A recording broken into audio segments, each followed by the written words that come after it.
I am Lucas, and welcome to Book 101.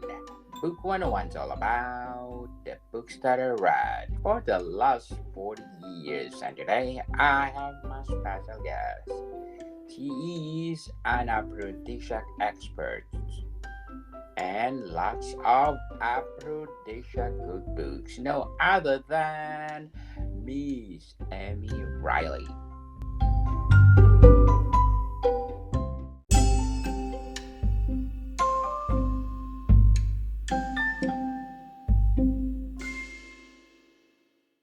Well, hi. Thank you for that enthusiastic welcome. That was fun.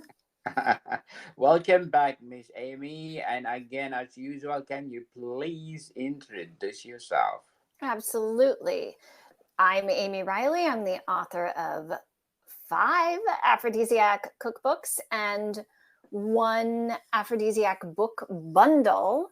And by that, I mean it is a book with supporting printable materials to help you meet your own sexual health goals. It's called the Better Sex Bundle for Men. Let's see. I have my master's degree in gastronomy from Le Cordon Bleu, and I've been speaking and writing on aphrodisiac foods for almost 20 years. I don't even like to admit it. Yes, indeed. So, Miss Amy, for the last 3 weeks, let's do the recap of the books that we talk about. Our first episode. So we talked about Fork Me, Spoon Me, the Sensual Cookbook, which was my very first book. And it, in some ways, is still my very favorite book. Your favorite book. But before that, I think we talked about the Sex Men bundles. We did. That's right. We did. Yes. I'm sorry. We've had so much time together. It's been wonderful. So we talked about my newest project, which is the Better Sex Bundle for Men, which is a book, as I mentioned, with support materials to help men really on their journey toward their best sexual health. And I have a companion book and product coming out for women in April called the Better Sex Bundle for Women. Yes, looking forward for that, Miss Amy. And today, let's talk about your 4th or 3rd book. It was my 5th book. 5th book, okay. Eat Cake Naked, and it is fun. Eating cake naked is also fun. The act of it, that is. But Eat Cake Naked is a cookbook completely dedicated to aphrodisiac desserts. So if you're like me and have a sweet tooth, this is the book for you. Definitely. Eat Cake Naked. What was the writing process like for this book? This was fun because it was a collaboration with a nutritionist. Now try to get a nutritionist to make tasty desserts. It can be a little challenging. Sometimes I'd say, no, that just tastes too healthy. So the most important part of the collaborative process for us was the recipe testing, the brainstorming of recipes that met our goal, which was to be delicious, traditionally delicious, sweet, indulgent desserts, but desserts that had ingredients that could potentially light your inner passions or improve your sexual health. And so this is why I worked with a nutritionist. Her name's Delahna Flagg, and the two of us collaborated on a book of amazing, delicious, tempting desserts. Yes, dessert people. So how did you come up with the title of your book, Eat Cake Naked? I don't remember the exact moment at which we settled on Eat Cake Naked, but Delahna at one time, before she got her PhD in nutrition, she worked for me as an intern. And then she was kind of an on again, off again assistant. And then she became our nutrition director as she, as she got her master's degree and all of these things. And she always, everything, she put the word naked in everything. Like every time there was we had a shared password, it always had naked in it. Anytime there was like a new folder, it always had naked in it. And so I knew the title had to have naked in it. That's why I called naked. Could you describe the process of writing of this book? So the writing of cookbooks, and I've mentioned this before, the writing of cookbooks is very different than the approach you would take with other books, particularly, say, with it's nothing like writing fiction. It shares a lot of characteristics with other nonfiction in that, the research process is very similar. But with cookbooks, the most important thing is, of course, the recipes, and not just the writing of the recipes, but it's more about the testing of the recipes and making sure they not only come out correctly for you, but they're going to come out correctly for the consumer. And so part of our process was with every recipe, once we created it, tested it, and were satisfied with it in terms of instructions, flavor, all of the things, we would then send it to 3 home cooks to try in their own home kitchen and see if the recipe worked. And if they had problems, then we had to go back, redo it, rework the whole recipe, and try again with 3 new home cooks. So it's a process. It's a long process that other books don't go through, but it's very, very important that with a cookbook that the recipes will work. Definitely, it must be tedious work when you're doing that. It's a lot, yes. So, Miss Amy, did you draw any personal recipe when you crafting this book? Oh, were like any of them some of my old favorites? Yes. I took elements of things that I'd worked on, but I reworked them a little bit to fit this book. So, for example, there is a version of my favorite peanut butter cookie, like something I have made all my life, but we did rework it to fit the intentions of the book. But that's when and honestly, we made the recipe better. I make it this way all the time now, and it's phenomenal. So that would be definitely one that I've a beloved recipe that made it into the book. And the same thing with the pie crust. We took my traditional pie crust recipe, but we changed it to make it a grapeseed oil pie crust to try to enhance it with some of the benefits of grapeseed oil. And grapeseed oil is high in antioxidants. It's one of the best oil choices you could make. And so, but it's also very neutral. It doesn't have a lot of flavor. Like you hear about olive oil being very nutritious and one of the best oil choices. And the same thing about avocado oil. Well, grapeseed oil as well has a lot of nutritional properties and is thought of to be very good for many of the same reasons, but it's got a very neutral flavor. So when you're putting it into a pie crust, it's not flavoring the pie crust, which is the problem with using olive oil, of course. Yes. Interesting recipe, Miss Amy. What do you hope readers will take away from Eat Cake Naked? I hope that they take away a love for delicious desserts that can also be a little healthier. These desserts, and they realize, oh, I don't need that much sugar or butter to have a phenomenal dessert. And in things like brownies, I don't have to use white flour. Our brownies use chickpea flour. So they have added fiber, a little bit of nutrition, things that you don't get from white flour. So, these little ideas like using avocados in our chocolate cake for moisture and as an oil instead of using a hydrogenated oil. These kind of things, I hope that people start to, at least 1 or 2 of them kind of connect with it and realize that like dessert is still delicious, even when you take away a few of those things we traditionally think you have to have in dessert. Very well said, Miss Amy. But before we go on, I want to shout out my daily ranks according to my Apple chart because in Bhutan, I got number 6 on the Apple chart. Taiwan at number 34, Jamaica at 34, and Cameroon at 86, Cambodia at 176, Zambia at 154, Vietnam at 62. Thank you so much for my daily ranks according to Apple Chart. So, and because this podcast is created to empower writers all over the world, like Miss Amy Reiley. So, Miss Amy, what is the best highlight of Eat Cake Naked?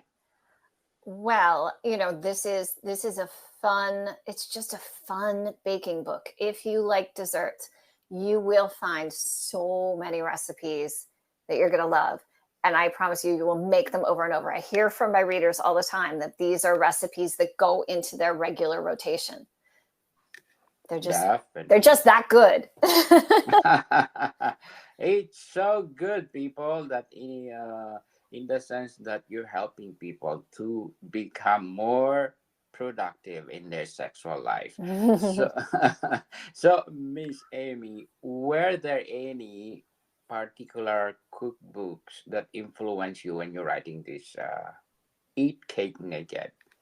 Yes, actually, there was one book in particular. I had the wonderful opportunity of editing a cookbook in 2008 called Kiss My Bunt, and it was obviously a bunt cake cookbook. It was named after a bakery by the same name, but while editing that cookbook, I learned how to make cake like you wouldn't believe. I make an amazing cake now thanks to that book, and that the principles that I learned from that baker and the things that we did in that book, I had all of that, in my mind while I was working on Eat Cake Naked. Interesting moments when you're writing this book. So can you, and again, can you share a memorable moment from your writing journey when you crafting Eat Cake Naked? Oh my goodness. This is another funny one. I think I said this before when we were talking about romancing the stove. There are like gaps in my memory. With that book, I was pregnant at the time, and I just like I think my brain just shut off at some point. While I was working on this book, I was trying to figure out how to juggle life with a baby and a toddler, or not a toddler, he was a preschooler. And that is what I remember, like scheduling photo shoots around nap time. that's really, that's the kind of thing I remember, was just how with this book, I had to be so very time conscious and very strict about my schedule, which I'm not used to doing. And I never did with any of my books previously. Oh yes, and according to Kristen Laprise, Laprise, yes, not just for fun. This is a great cookbook, the perfect way to enjoy dessert with your partner. Ah, ooh la la. That's right. And according to Mr. Robert Rack, spectacularly unique and delicious treats. So, Miss Amy, can you share one recipe for our listeners that make this book delicious treats? Oh, one of my favorite, I mentioned it already, one of my favorite unique recipes in this book are the Love Slave balsamic cherry chocolate chunk brownies. Because most people who bake have made brownies at least once. And most brownie recipes are very similar. But this brownie recipe, we worked so hard to make something so incredibly unique with layers of actual aphrodisiac nutrition, that I just love it. As I mentioned earlier, our brownie recipe starts with chickpea flour in place of white flour. You would never know it because the amount of flour is fairly insignificant. These are very dense, rich, fudgy brownies. And then we took dried cherries, but instead of throwing in dried cherries, which are just a little can be unpleasantly chewy, we soak them in balsamic. So they're tangy and plump and juicy. And then not only do we add a rich dark cocoa powder to the brownies, but we also add chocolate chunks. So you have that delicious crunch and these pieces of, and they have to be dark chocolate chunks, pieces of dark chocolate, which is also antioxidant rich, which has a wonderful history as an aphrodisiac food. These are super sexy, sensual brownies, and I love them. Yes. Thank you for sharing to our listeners. So, how important was the research in creating and world context of this book? I'm Eat sorry, Cake Naked. something cut out on me there. If you could repeat that, I'd appreciate it. Yes. How important was the research of this book? Research, this book actually, even though I've been talking about it as a fun, lighthearted cookbook, the research was key to this book. It is a research-based book. We delve into not only the aphrodisiac history, but thanks to Delahna, who has her PhD in nutrition, she really dug deep into ingredients that can be used in desserts that add extra nutrition.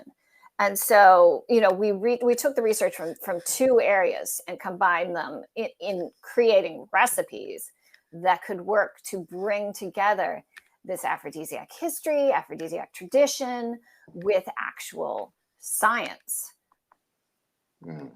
Yes. So that's really interesting because science and food together makes your book perfect. So, Miss Amy, how do you think Eat Cake Naked stands out in its genre or category? I have never, and there could be one out there, and I would love it. If you know of something, feel free to correct me. I would appreciate it. But I do not know of any other aphrodisiac dessert cookbook in existence. I think so, yeah. Yeah. So that's what makes this book special. If you want aphrodisiac desserts, this is your book. This is your book, people. What kind of readers do you believe will connect most of Eat Cake Naked? Well, first of all, you have to be a sweet tooth like me. Yes. Obviously, you have to love dessert, and you also have to want to make dessert. And actually, I take that back. If you just wanted to learn more about dessert ingredients that are good for sexual health and that are historically aphrodisiac, that may kind of spark some passion, then you could enjoy this book actually just as a fun read. But the people who are going to get the most use out of this book are people who love to bake Yes. and also want to bake things that may improve their sexual health. Definitely. Are there any plans for a sequel or related works to expand this book? Eat Cake Naked. That would be fun. I really enjoyed creating this book. I haven't been testing any new recipes, but I would love to collaborate with Delahna Flagg again. I would love to create another aphrodisiac dessert book. So who knows? Yes, who knows, people? Just support Miss Amy Reiley. Who knows? Probably there will be more aphrodisiac books to come, especially desserts. So, what advice would you give for aspiring authors out there that want to explore their aphrodisiac cookbooks? Wow, it is I love the topic of aphrodisiac foods, and I love it because it combines so many areas of history and culture and science, um, that you can just never run out of things to learn and research. And so it's a really fun, and there's so much room within the genre of aphrodisiacs. You could do fiction with recipes. Aphrodisiacs lends itself very well to that, or even just a full science-based book. It's a really fascinating topic. Yes, indeed. But before we go on, Miss Amy, I'm inviting you to listen to my other podcast, Food 101, our fourth season with Chef Alessandro, one of the best executive chefs in one of the five-star restaurant in downtown Toronto. So please do listen to our latest episode. We talk about polenta and ossobuco, derived from our book Food 101, Volume 12, Italian Cuisine. So please do listen. And our books are out, not only one, but 13 volumes, people. Food 101, Volume 1, Basics until 13. It's only the books that you need how to create a delicious food. Available on Amazon and leading online bookstores worldwide. So, Miss Amy, how has your perspective as an author evolved since the publication of Eat Cake Naked? Well, for me, I actually failed to mention this earlier. Eat Cake Naked was also an experiment for me because it's the first book I ever produced as only an ebook. Now we put it in all ebook, all ebook platforms, so you can get it as a Kindle or an EPUB, or even as a PDF download. Which you can get the PDF download even from my own website, eatsomething.sexy.com. But it was an experiment because I had never done this before. I worked on it in 2018, and that cookbooks as an ebook hadn't quite hit its stride. And so it was a leap of faith. But I think that it worked out really well. And I now see even greater potential for how cookbooks work extremely well as ebooks. So it was wonderful for me to learn. And, as my knowledge in that area has grown, I could see amazing new ways we could use the technology to make the book even better. Yes, indeed. So, Miss Amy, can you share an interesting anecdote behind your recipe of Eat Cake Naked? Oh my goodness. Like I said, this was like, I was deep into like children at that time. And I just remember when I think back to myself then, I just picture myself covered in flour all the time.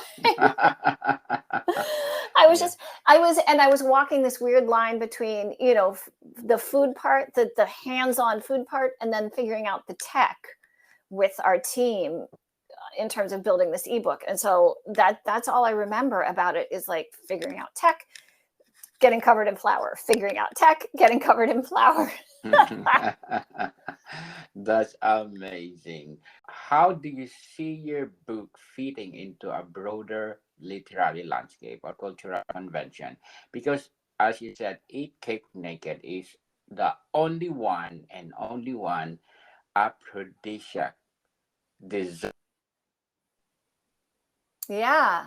So I think in that way, it's important. It's important to show, that aphrodisiac foods, that they can carry over, that you need to think about the whole meal. Because I know a lot of people will think about like an aphrodisiac main course, and then they'll make some big sugar-laden dessert that makes you want to go to sleep afterwards, not, the purpose of the aphrodisiac meal, which is to romance someone afterwards. And so it's just that kind of, it gets you in this, it's a book to get you in the mindset of like, you don't have to, first of all, dessert can be delicious with all that, without all that indulgence. And also that desserts can be the aphrodisiac, right? They can be that aphrodisiac thing. So, Miss Reiley, lastly, what's next for you? So what is next for me is I am currently working on the companion to the Better Sex Bundle for Men, which is the Better Sex Bundle for Women, to help women better support their sexual health throughout all stages of life.